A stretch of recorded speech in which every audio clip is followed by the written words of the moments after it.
तो नमस्कार, आप लोगों का ऑल इंडिया स्टडी में स्वागत है। आइए आज हम जानेंगे सीटेट में हिंदी पेडागोजी जो अध्याय 3 है, भाषा के कार्य एवं सुनने और बोलने की भूमिका का कुल 40 महत्वपूर्ण प्रश्न लेकर आए हैं, जिसमें प्रत्येक क्वेश्चन का हम व्याख्या करते हुए चलेंगे और जो भी हम कराते हैं टॉपिक वाइज कराते हैं, ताकि इतना अभ्यास हो जाए कि इस टॉपिक से अगर कोई प्रश्न आता है तो उसको हम आसानी से सही कर सकते हैं, ठीक ना। तो इसलिए वीडियो को अंत तक जरूर देखिएगा और वीडियो अच्छी लगेगी तो चैनल को लाइक शेयर सब्सक्राइब जरूर करिएगा। डेली टॉपिक वाइज क्वेश्चन हम लाते हैं शाम 6 बजे और शाम 7 बजे, ठीक ना। तो आइए हम लोग देखते हैं प्रश्न नंबर 1, भाषा का प्राथमिक और सबसे महत्वपूर्ण कार्य क्या है। तो देखिए, जो प्राथमिक और सबसे महत्वपूर्ण कार्य की बात कर रहा है तो साहित्य की रचना करना, तो ये तो है नहीं। बी है समाज में संप्रेषण स्थापित करना, ये बात ठीक है। केवल परीक्षा उत्तीर्ण करना, ये बिल्कुल गलत। व्याकरणीय नियमों को याद या ज्ञान कराना, ये भी गलत हो जाएगा। प्राथमिक नहीं है, द्वितीयक होता है, गौड़ होता है, ठीक ना। तो इसलिए इसका ऑप्शन ये वाला करेक्ट हो जाएगा, समाज में संप्रेषण स्थापित करना, ठीक ना। संप्रेषण का मतलब होता है कि जो मूल भाषा होती है उसमें प्राथमिक कार्य जो होता है विचार, भाव और सूचनाओं का आदान प्रदान करना ही क्या है, प्राथमिक संप्रेषण है, ठीक ना। आइए प्रश्न नंबर हम लोग 2 देखते हैं। प्रश्न नंबर 2 है, बच्चों में सुनने के कौशल का विकास करने के लिए सबसे पहला और महत्वपूर्ण चरण क्या है। तो देखिए, ऑप्शन नंबर 1 है बच्चों को कठिन शब्दों का डिक्टेशन श्रुत लेख देना। बी कह रहा है शिक्षक द्वारा स्वयं स्पष्ट, अर्थपूर्ण और मानक भाषा का प्रयोग करना। सी कह रहा है बच्चों को लगातार शांत रहने का निर्देश देना। देखिए, शांत रहने वाली बात सक्रिय निष्क्रिय हो जाएगी, केवल शब्द निगेटिव है। यह कठिन वाला शब्द भी निगेटिव होता है, तो ऑप्शन नंबर इसका बी चला जाएगा, ठीक ना। आइए प्रश्न नंबर हम लोग देखते हैं 3। प्रश्न नंबर 3 है कक्षा में बोलने के कौशल को समृद्ध करने के लिए सबसे प्रभावी गतिविधि कौन सी है। तो ऑप्शन नंबर 1 है पाठ पुस्तक के पाठ को जोर जोर से बारी बारी पढ़वाना। नहीं भाई, समृद्ध ये कौशल बोलने का समृद्ध कौशल नहीं है। बी कह रहा है शिक्षक द्वारा दिए गए उत्तरों को याद करके सुनाना, ये भी गलत हो जाएगा। यहाँ बोलने की बात है, ठीक ना, याद करने की बात नहीं है। सी कह रहा है बच्चों को किसी देखे गए चित्र, घटना या अनुभव पर स्वतंत्र रूप से बोलने का अवसर देना, ये बात बिल्कुल ठीक है। जब बच्चा स्वतंत्र रूप से बोलेगा तो उसका कौशल, जो बोलने का कौशल है, वह समृद्ध होगा और विकसित होगा। केवल शब्द निगेटिव है, ठीक ना। आइए प्रश्न नंबर हम लोग देखते हैं 4। प्रश्न नंबर 4 है श्रवण कौशल का अर्थ केवल ध्वनियों को कान तक पहुंचने देना नहीं है, बल्कि इसका अर्थ क्या है। देखिए, श्रवण कौशल क्या होता है, सिर्फ सुनना ही नहीं होता है, बल्कि सुनने के साथ साथ उसका जो अर्थ होता है, अर्थ को सुनकर बच्चा उसका प्रतिक्रिया भी दे सके, ठीक ना। तो ऑप्शन नंबर 1 है केवल शब्दार्थ या ध्वनियों को पहचानना, बिल्कुल गलत। सुनकर वक्ता के कथन का अर्थ ग्रहण करना और उस पर प्रतिक्रिया देना, ये बात बिल्कुल ठीक है, ठीक ना। तो ऑप्शन नंबर इसका बी करेक्ट हो जाएगा। चुपचाप बैठना है क्या हो जाएगा, निष्क्रिय हो जाएगा। कॉपी लिखाना, ये भी निष्क्रिय है, ठीक ना। आइए हम लोग देखते हैं प्रश्न नंबर 5। प्रश्न नंबर 5 है भाषा विकास में पारस्परिक बातचीत की क्या भूमिका है। तो देखिए, जो भाषा विकास में जो पारस्परिक बातचीत होती है, ऑप्शन नंबर 1 है वह केवल समय बिताने का साधन है, बिल्कुल गलत। बी कह रहा है बच्चों को अपनी भाषा का प्रयोग करने और दूसरों की बात समझकर तत्काल प्रतिक्रिया देने का अवसर देती है, ये बात बिल्कुल ठीक है, ठीक ना। तो ऑप्शन बी करेक्ट हो जाएगा और ये सब गलत हो जाएगा, ठीक ना। आइए प्रश्न नंबर हम लोग 6 देखते हैं। वाइगोस्की के अनुसार भाषा का निजी वाक बालक के विकास में क्या कार्य करता है। तो देखिए, जो निज वाक की बात कर रहा है, तो ऑप्शन नंबर 1 है यह बालक की आत्मकेंद्रितता का सूचक है, ये बात बिल्कुल गलत है। बी कह रहा है यह बालक को अपने कार्यों और विचारों को निर्देशित व नियंत्रित करने में मदद करता है, ठीक है। बालक अगर मान लीजिए क्या कर रहा है, स्वयं से बातचीत कर रहा है, तो उससे उसका होगा कि उसका जो विचार है वह व्यवस्थित कर रहा है, ठीक ना, और वो अपने दिशा, अच्छे दिशा और व्यवहार की दिशा में जा रहा है, ठीक ना। आइए अब हम लोग देखेंगे प्रश्न नंबर 7। बोलने में झिझक रखने वाले छात्र की समस्या को दूर करने के लिए शिक्षक को क्या करना चाहिए? तो ऑप्शन नंबर 1 है उसे सबके सामने बोलने के लिए मजबूर करना चाहिए, नहीं। बी कह रहा है उसे केवल लिखित कार्य देना चाहिए, बिल्कुल गलत। सी कह रहा है उसके बोलने पर अंक काट देना चाहिए, गलत बात। उसके न बोलने पर अंक काट देना चाहिए, यहाँ पर ये कोई बात नहीं हुई। और डी कह रहा है छोटे समूहों में या जोड़ों में बातचीत के अवसर देना चाहिए जहाँ डर कम हो। जहाँ डर कम होगा वहाँ बच्चा बोलने लगेगा, झिझक उसकी कम होती जाएगी, ठीक ना। आइए प्रश्न नंबर 8 देखते हैं। सस्वर वाचन किस कौशल के विकास में सबसे अधिक सहायक है? तो ऑप्शन नंबर 1 है केवल लिखने की गति बढ़ाने में, बिल्कुल गलत। बी है उच्चारण की शुद्धता, गति, प्रवाह और आत्मविश्वास से बोलने में, ठीक है, ये बात बिल्कुल ठीक है, ठीक ना। तो ऑप्शन नंबर इसका बी करेक्ट हो जाएगा। एक केवल शांत बैठना और कठिन शब्द, ये सब निगेटिव है, नकारात्मक शब्द होते हैं, ठीक ना। कठिन शब्द नकारात्मक होता है, केवल नकारात्मक होता है। दुनिया में ऐसी कोई चीज़ नहीं है जो सिर्फ एक ही है, ठीक ना। आइए प्रश्न नंबर 9 देखेंगे। भाषा शिक्षण में रेडियो, पोस्ट कार्ड या ऑडियो टेप का प्रमुख रूप से किस कौशल के विकास हेतु किया जाता है? कहाँ से मच्छर आ गया है भाई, परेशान कर रहा है। तो देखिए ऑप्शन नंबर 1 है दृश्य कौशल, नहीं, यहाँ पर रेडियो है ना, ऑडियो टेप है ना, तो दृश्य कौशल यहाँ पर नहीं होगा। श्रवण कौशल, ये बात हो जाएगी, ठीक ना। तो ऑप्शन नंबर बी करेक्ट हो जाएगा। लेखन कौशल और गत्यात्मक कौशल बिल्कुल नहीं, ठीक ना। आइए प्रश्न नंबर हम लोग 10 देखेंगे। प्राथमिक स्तर पर बच्चों की मौखिक अभिव्यक्ति का आकलन करते समय सबसे महत्वपूर्ण बिंदु क्या है? तो देखिए जो प्राथमिक स्तर की बात है, तो यह जो प्राथमिक स्तर पर जो मौखिक अभिव्यक्ति का आकलन करने की बात है, तो सबसे जो महत्वपूर्ण बिंदु होता है अस्पष्टता और सहजता, ठीक ना। तो आइए ऑप्शन नंबर देखते हैं। विचार या विचारों की क्रमबद्धता, अस्पष्टता और सहजता। बी का है अलंकृत कठिन भाषा का प्रयोग, कठिन भाषा का प्रयोग बिल्कुल नहीं। केवल धारा प्रवाह गलत, केवल व्याकरण की शुद्धता गलत। तो विचारों की क्रमबद्धता और स्पष्ट और सहजता, ऑप्शन नंबर 1 करेक्ट हो जाएगा, ठीक ना।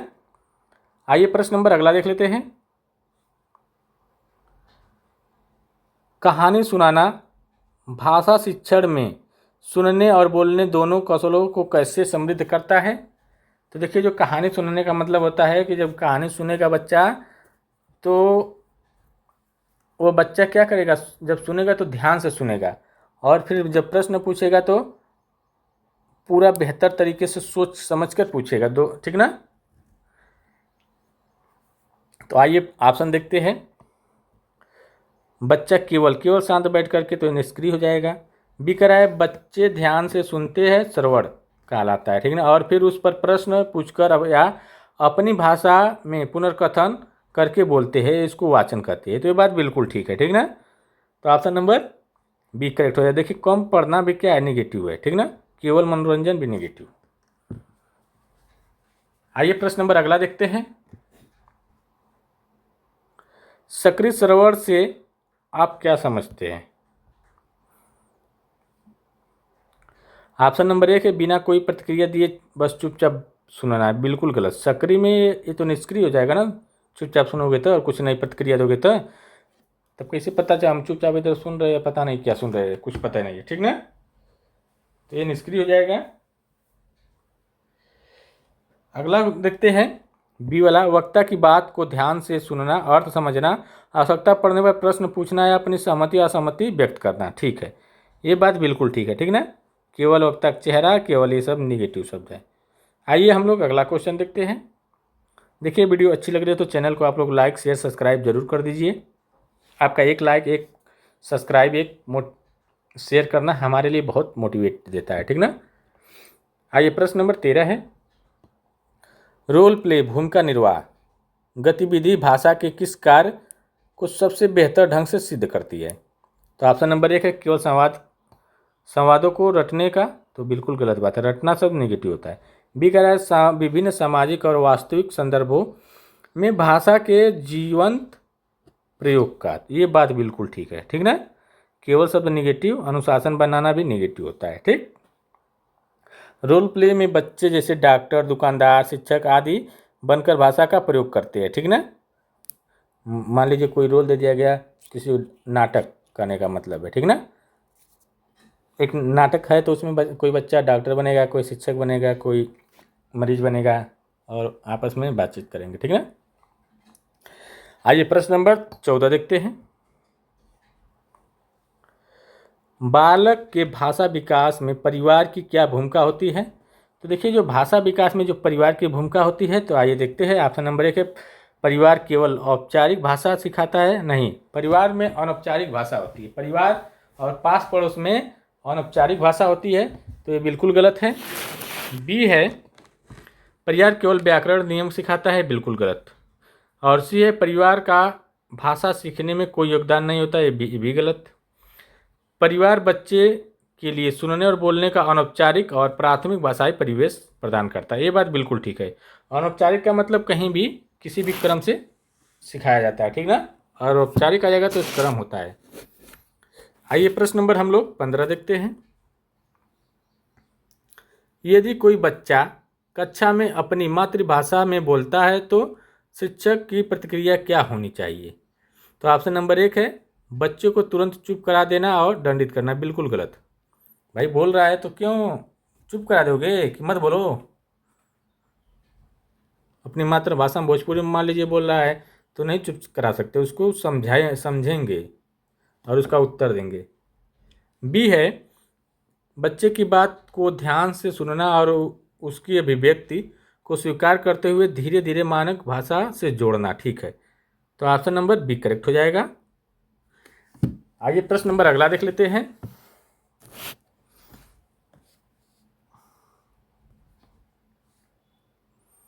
प्रश्न नंबर अगला है भाषा के नियमबद्ध नियंत्रण का ज्ञान बालक के मुख्य रूप से कैसे विकसित होता है? तो ऑप्शन नंबर 1 केवल व्याकरण की किताबें रटने से, बिल्कुल गलत। शब्दकोश देखने से, नहीं। केवल नियम याद करने से भी नहीं। भाषा को बार बार सुनने, बोलने और प्रयोग करने से व्यवहारिक अनुभव होता है, तो ऑप्शन नंबर इसका डी करेक्ट हो जाएगा। आइए हम लोग प्रश्न नंबर 17 देखते हैं। आप लोग चैनल को लाइक कर लीजिए, शेयर कर दीजिए, सब्सक्राइब कर दीजिए, आपका एक सब्सक्राइब हमारे लिए बहुत मोटिवेट करता है, ठीक ना। आइए प्रश्न नंबर 17 देखते हैं, वाद विवाद प्रतियोगिता भाषा के किस उच्च स्तरीय कार्य को बढ़ावा देती है? तो आइए ऑप्शन नंबर 1 देखते हैं, केवल दूसरों को नीचा दिखाने को, तो बिल्कुल गलत। बी है तर्क वितर्क करने, विचारों को सुसंगत ढंग से प्रस्तुत करने और दूसरे के पक्ष को सुनकर प्रतिक्रिया देने को, तो ये बात बिल्कुल ठीक है, ठीक ना। आइए हम लोग प्रश्न नंबर अब देखेंगे 18। मज़ा आ रहा है पढ़ने में? पढ़ने में मज़ा आना चाहिए, नहीं तो फिर पढ़ने का मज़ा नहीं आता है। प्रश्न नंबर 18 है, श्रवण दोष से पीड़ित बच्चे के भाषा विकास में सबसे मुख्य बाधा क्या आती है? तो ऑप्शन नंबर लिख नहीं सकता, यहाँ पर श्रवण दोष की बात हो रही है, ठीक ना। जब सुनेगा ना तो ये लिखेगा भी नहीं, ठीक है। बी है ध्वनियों को सही से न सुन पाने के कारण वह सही उच्चारण और बोलना सीखने में कठिनाई महसूस करता है, बात ठीक है। ये सब नेगेटिव, तो दूसरा ही ऑप्शन करेक्ट हो गया। आइए प्रश्न नंबर 19 देखते हैं,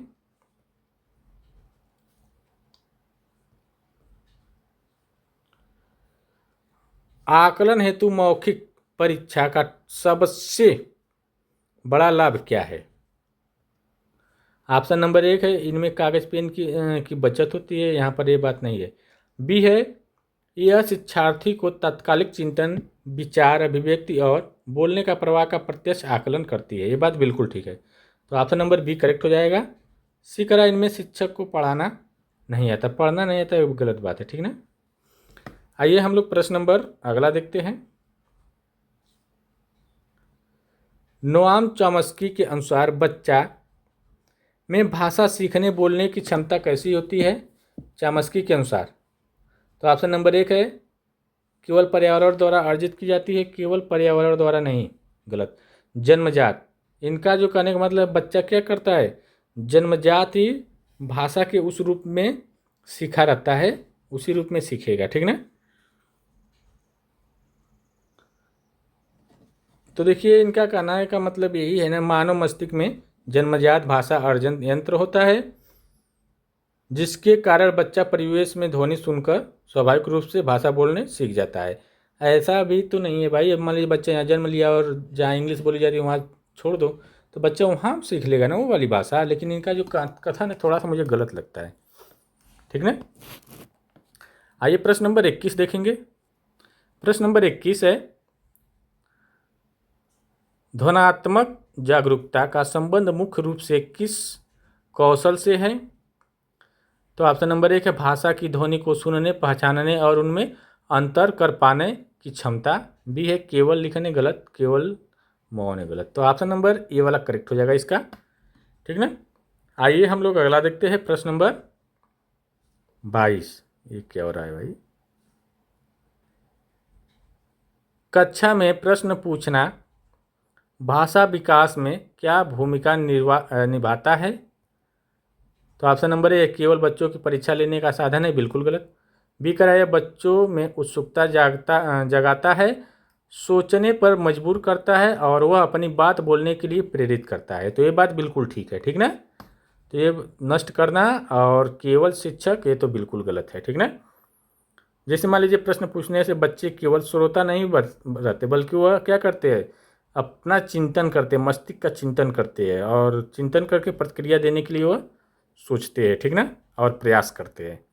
आइए प्रश्न नंबर 23 देखेंगे। चित्तवर्णन गतिविधि से बोलने के किस पहलू का विकास होता है? तो ऑप्शन नंबर एक है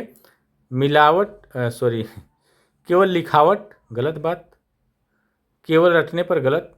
अवलोकन क्षमता और कल्पना को शब्दों में व्यक्त करने के कौशल का, ठीक ना। तो ऑप्शन नंबर सी करेक्ट हो जाएगा। आइए प्रश्न नंबर 24 देखते हैं। भाषा का कौन सा कार्य सामाजिक नियंत्रण से संबंधित है? तो ऑप्शन नंबर एक है भाषा के माध्यम से नियमों, निर्देशों और सामाजिक व्यवहार के मानकों को दूसरों तक पहुंचाना। ये बात बिल्कुल ठीक है, ठीक ना। केवल व्याकरण निगेटिव है। आइए प्रश्न नंबर अगला देखते हैं 25। एक शिक्षक अपनी कक्षा में समाचार पत्र की सुर्खियां पढ़कर सुनाता है और बच्चों से उस पर प्रतिक्रिया मांगता है। शिक्षक किस कौशल का अभ्यास कर रहा है? तो ऑप्शन नंबर एक है केवल पढ़ने का, बिल्कुल गलत। ध्यान से सुनने और उस पर आलोचनात्मक ढंग से बोलने या विचार व्यक्त करने का। तो ये बात बिल्कुल ठीक है। केवल और निगेटिव याद करना, लिखना, ये निगेटिव शब्द होता है, ठीक ना। आइए प्रश्न नंबर हम लोग 26 देखेंगे।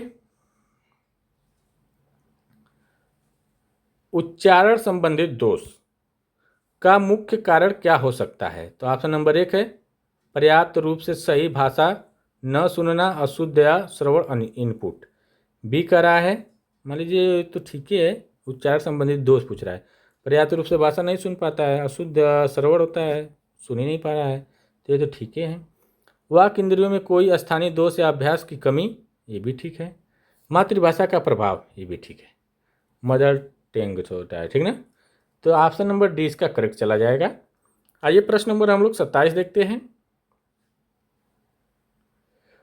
मौन पठन के दौरान सुनने और बोलने का कौशल किस रूप में कार्य करता है?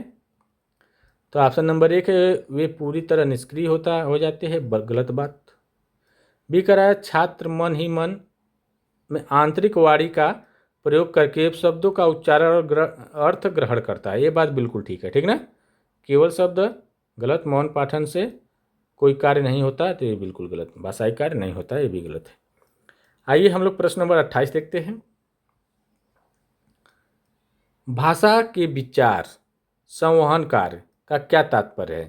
तो ऑप्शन नंबर 1 है अपने आंतरिक विचारों, अनुभव और अमूर्त कल्पनाओं को शब्दों में ढालकर व्यक्त करना। ये बात बिल्कुल ठीक है, ठीक ना। तो पहला ऑप्शन सही हो जाएगा, केवल दूसरों, केवल कागज, निरर्थक, बिल्कुल गलत है, ठीक ना। आइए हम लोग प्रश्न नंबर 29 देखते हैं। कविता शिक्षण में सुनने और बोलने की क्या भूमिका है? तो ऑप्शन नंबर 1 है केवल कविता के अर्थ को कॉपी करना, बिल्कुल गलत।